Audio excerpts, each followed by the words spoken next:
Welcome to the Diverse Minds podcast, where we give you the tips, tools, and techniques you need to be a mentally healthy and inclusive leader. Each week, you'll hear about a variety of topics linked to mental health, well-being, and diversity that will enhance both your professional practice and personal well-being.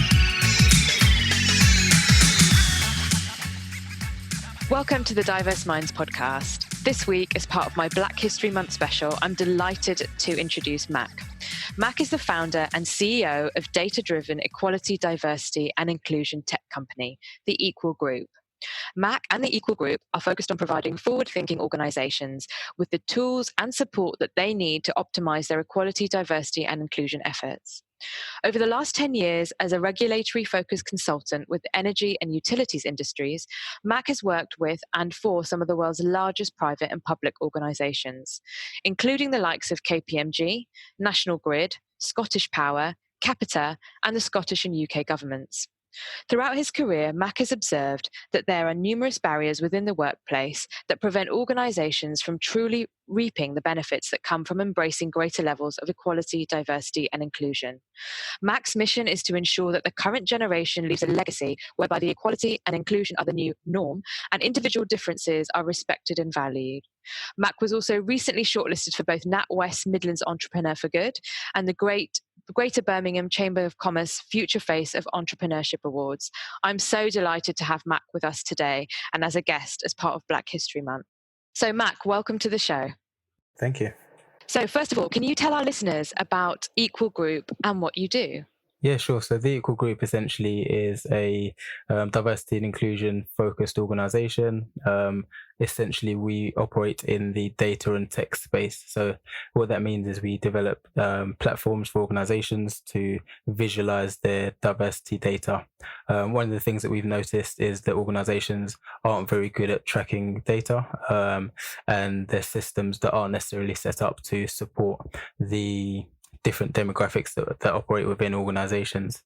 And one of the obstacles to actually making and seeing sustainable change in this space is actually the lack of analytics that goes into it. So having the ability to be able to look at different demographics within the context of the organizational structure. So where is there an absence of different genders, different ethnicities, different religions, different socioeconomic backgrounds within an organization? And that's kind of it in a nutshell, just to give you the No, thank you so much. And I think you see that a lot, don't you? That organizations, either they collect data and they don't really know what to do with it, or they're not collecting data. And the way in which we collect data for reporting is very much isolated. So we don't look at a holistic person in terms of data, and then we don't get a true picture to then shape our equality, diversity, and inclusion practices. Precisely. And what made you start the Equal Group? How did it all come about?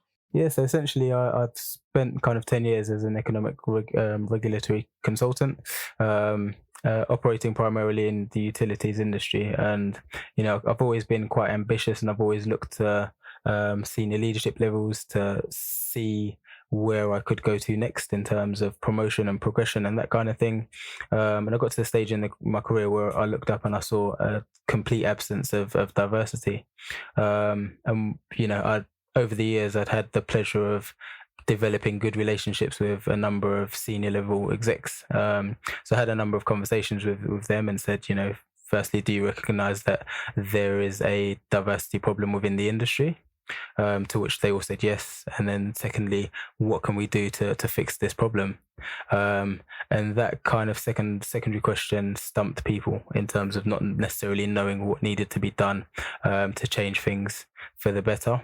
And with that, I kind of took up the mantle and said, actually, if I spend some time looking at solutions and looking at problems, is that something that the leaders would engage with? And that was certainly something that appealed to them. So set about creating the Equal Group a year and a half ago, and since then we've been working to firstly identify the main problems within this space, and then secondly to create solutions to overcome those issues.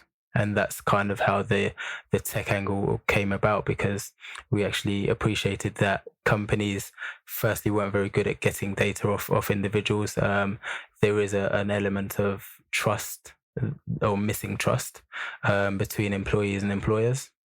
which can detract from employees giving up their personal information because they feel that it might be used against them. So we act as an independent party to bridge that gap, essentially, and work to restore that trust between employee and employer. I think that's so smart. And I think you're absolutely right about the trust, because we know there's lots of reasons people don't want to give their data. They don't trust the process. They don't feel that it will be detached from them as an individual, and they don't often see things being done with it. So what I mean by that is initiatives that really make any change. So often it's the churn, or there might be a leadership program, or there might be a nice lunch for for women in the business. But actually, where is the real tangible systemic change? Exactly, and I think people see past the tokenry stuff, so they see past the lunches and the events, and actually what they're more concerned about is that sustainable change, because just having visible diversity around the table is an element of diversity and inclusion, and often organizations focus on the diversity and they forget the inclusion. Yeah, completely. And it was striking what you said about, when you were working as a regulatory consultant, and how you looked around and what you saw, what you didn't see actually.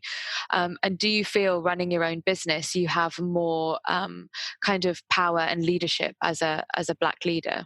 Yeah, I think having created the company from scratch, we kind of get to define the culture from the ground up, and that is a culture of inclusion. That is a culture of respecting everyone's views.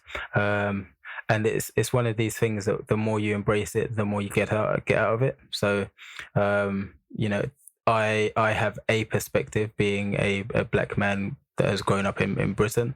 Other people have had different experiences, therefore they can add different flavors and different context to all of the conversations that we're having and essentially the problems that we're trying to solve. So looking at it from a multitude of different angles gives us a richer solution at the end of the day.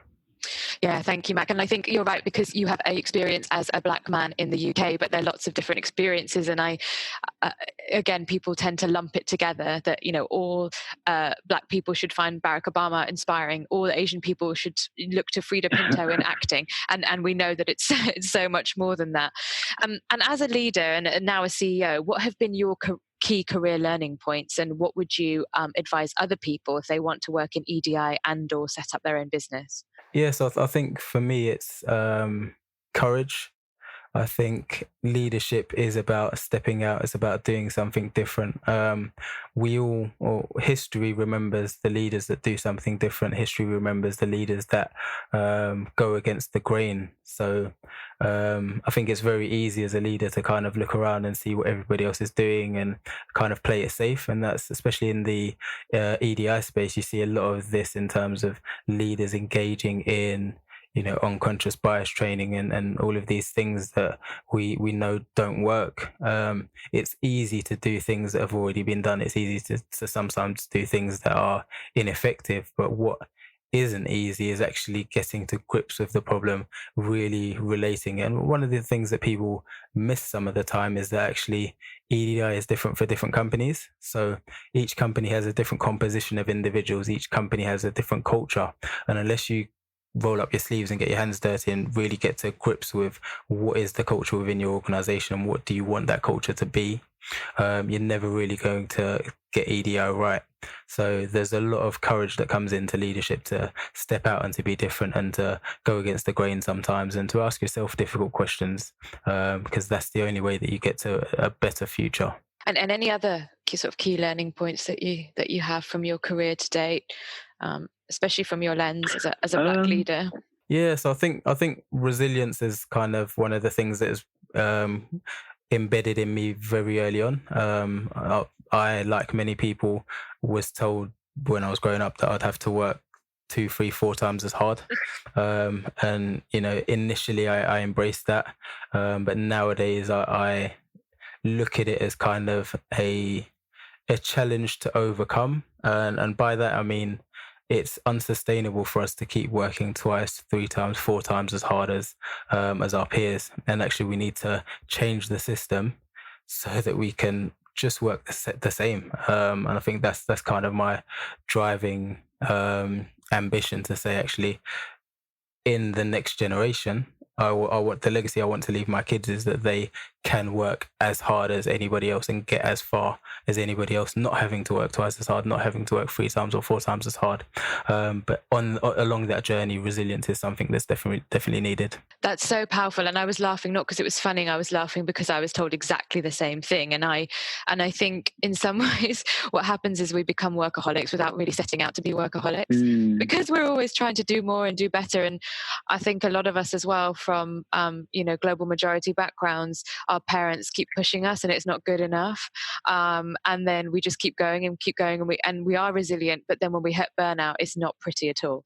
And it's recognizing that. No, exactly. And I was thinking about this because Mac and I, before we started recording the podcast, we were talking about I've just been on annual leave, and Mac very kindly asked me, how was your annual leave? And I said to him, I just realized, which isn't a great confession, but I hadn't had a week off for since January 2019. And one of the signs that I start to notice in myself is I start to be late for things, and that shows me that I'm really tired. So it's little things like that. And I just thinking about mental health and well-being, as we always do in this show, is to remember what your triggers are. And yes, you can still work hard and take a break, that's okay. But why on earth are we working, as you said, Mac, 5, 6, 7, 8, 9, 10 times harder than, an other average person in the UK? Because that is what happens. Yeah, no, definitely. And as you said, it does have implications on kind of your mental well-being, and it's very detrimental. And it's one of the things that I, again, like you, kind of took on unconsciously and got into this kind of habit and routine of working and overworking. And it's difficult as well, because when you enjoy what you do, it's very easy to cross that line into kind of overworking. And what I do now is I'm very passionate about it. Not to say that I wasn't passionate about the energy industry. I enjoyed it. But this is kind of like a bigger purpose, I think. So I understand completely. It's very difficult to separate sometimes, but you do need time away. Yeah, thank you. And I think that's another really great message for other leaders and global majority leaders. And then turning our conversation back to Black History Month and thinking about what the Equal Group do, how do you feel data and the services you provide can inform what organisations choose to do? So we're going beyond food, fun and flags, as my friend Jonathan Ashon-Langty says, for Black History Month. Food, fun and flags. So I think for me, it's about really using Black History Month as an opportunity to engage in, again, what could be difficult conversations. I think often there's this tendency to group everyone in the same box. And I think for Black people specifically, we often get grouped into the BAME box. And, BAME is quite an ambiguous term. What does BAME mean? Black and minority ethnic. That's quite a large group. So if you're looking at BAME issues, you're probably missing the nuances in issues between Black people. So even within that group, there's Black African, there's Black Caribbean, there's UK born Black, there's overseas Black, and there's our issues sometimes are different to the issues of Asian people, the issues of other people that fall into that BAME category. So Black History Month for me gives us an opportunity to actually engage in specific conversations about a specific group of people, rather than this kind of generic terminology that's often used. Secondary to that, I think there's a great deal of education that needs to be done as well about kind of the Black experience and what it's like for Black people within the workplace. And I think unless leaders really engage on a one-to-one basis with Black people, then there's, I guess, a risk that you're not creating an environment where Black people can thrive and can add as much value as possible to an organization. Yeah, I just think that's so true. And I think that's really beautifully put, because we know that the Asian experience, the Chinese experience, the Arab experience is going to be very different to other Black experiences, and the difference between Black British born and Black Black born in other countries, whether that's America, Australia, Canada, wherever. Yes, and I think that's very important, and actually to have those conversations. So then looking at the data, but actually not just the quantitative data, but the qualitative data about people's experiences. Yeah, precisely. And I think that qualitative data is probably a lot more rich than the quantitative stuff. One of the things that always resonates with me is that there was an individual that I came across a number of years ago that had never really had a professional conversation with a black person, and this person was in a senior leadership position, and was I guess in charge of a number of diverse different people, and hadn't actually sat down and had a one-to-one conversation with a black person before. And so I think Black History Month for me is an opportunity to foster those kind of personal relationships and interpersonal relationships that add to the richness of an organization. Yeah, and that really follows on nicely with my next question, which was about, and you started to answer it really, but so conversations is part of the answer. But in your eyes, what's the best way to educate and make everyone understand the importance and significance of Black History Month, but then also take that learning and use it in their roles every single day? So when I think Black History Month is really important, but actually it's not just a month. It needs to be embedded from all areas of working practices. So what do you think are the best ways to do that? Yeah, I think, as we've said, I think conversations are really good. I think there has to be a certain element of kind of two-way dialogue. So it can't just be me talking to you about about my experience and not having that understanding of your experience and where you've come from. It's one of the things that I try to do a lot when I talk to leaders, because I understand that everybody's journey to leadership isn't straightforward. And by understanding different people and how different people got to the positions that they're in, it adds to me and it adds to my journey. So I think conversations are really important. I think, I guess, coming back to what you're saying about kind of fun, food and flags, there is a place for elements like that, just because they more often than not, open up that door to conversation. And a lot of the time that conversation is quite rich and quite deep, as opposed to just surface level conversation. I think, especially in the workplace, there's a need to move beyond kind of the, hey, how are you? How was your weekend type conversations, because they're very surface level, they're very shallow. And when we can start to have conversations that are meaningful, that's when people kind of open up and are able to be themselves, their authentic selves. And when you can kind of encourage and foster a atmosphere of authenticity within the workplace, that's again when you get the best out of people. Yeah, I think you're right. I do think there is a place for the events, but I think the tongue-in-cheek food, fun, and flags is about isn't it amazing what we're doing, and then nothing happens. So that there's no follow-up or strategy that underpins lovely events, which is great to go to. And I also think you're right. I think that if there's a talk, or there's a kind of talk with a lunch, and then people can talk about what the speaker's spoken about, it distances it from themselves, but then it also enables people to have a common experience about what they've just heard, and use that as a platform to start those discussions. So I think that can be really helpful. So what are your top 3 tips then, if employers want to host or have an event for Black History Month and beyond, in terms of what the work that you do and the kind of the data aspect, whether that's qualitative or quantitative? What would be your top 3 tips to employers? Good question. So I guess my first tip would be to empower.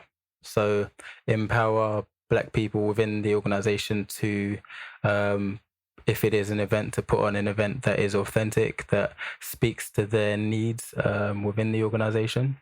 My second tip would be to essentially put your money where your mouth is. So make sure that there's an adequate budget in place.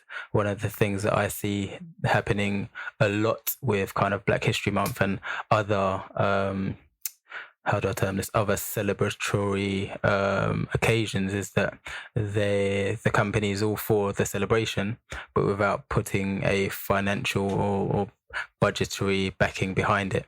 And the message that sends is that actually it's important as long as it doesn't cost me anything, which is the opposite of the message that gets sent when you look at people's expense accounts and entertainment budgets generally.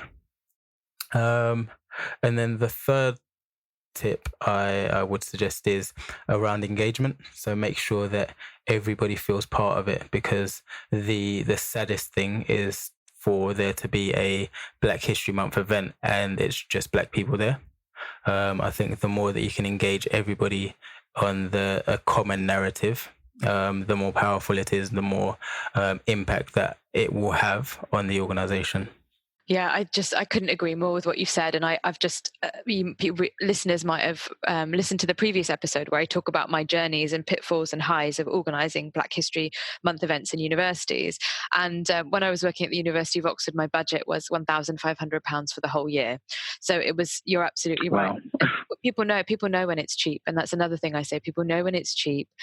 People can sense it, and actually being disingenuous is not the way forward. So don't have an event actually if you're not going to put your whole weight behind it, in terms of the campaigning, the marketing, the talking about it. And I really like the point that you just made as well about to go to a Black History Month event and it's Black people there, which is fantastic, but it's to educate. So how do you broaden that out and get people who wouldn't usually go to an event like that, quote unquote, to be there and learn and understand? I think that's very powerful. And so what's the most innovative thing that you're going to that you have done or that you're going to attend this Black History Month? I wish that I had like a really good answer to this, but but I really don't. So I'm doing a couple of panel sessions. I'm doing a couple of speeches, and I wouldn't say any of them are particularly innovative. Which, again, I think it speaks to kind of diversity and inclusion on a whole. I don't think there's much innovation in this space, which is a shame. And I think it's something that I hope will change in the coming years. But again, I think innovation is very much a lost aspect of diversity and inclusion. So yeah, I can't say that I'm doing anything super innovative or super exciting. So what would you like to see? Let's say I give you a magic wand and you can create this innovative event. What would it be? Good question. So I think something like the Cannes Festival for Black History Month, where everybody just goes and has a big party in the south of France. That for me would be innovation in this space. But I think that's probably just speaking to my need for a holiday rather than Black History Month specifically. I mean, and is there anything in the community that you're going to attend, or anything outside the D&I space that you think that looks brilliant? So for me, I think whenever there's a event where Akala is speaking, that for me is kind of the highlight. So anything that Akala is speaking at would be good in my book. So if companies are looking to do something innovative or something hard-hitting and impactful for their event, then definitely book Akala and I'll show up. Yeah, he's brilliant, isn't he? And he just absolutely speaks truth to power. So, okay, brilliant. That's a helpful thing, though. So think about innovation. Companies need to think about innovation. Let's think about innovation in terms of EDI and how we get different people to engage with the agenda. And if people want to work with you, Mac, and know more about your work and that of the Equal Group, how should they contact you? Yeah, so my email is mac, which is MAC, at theequalgroup.com.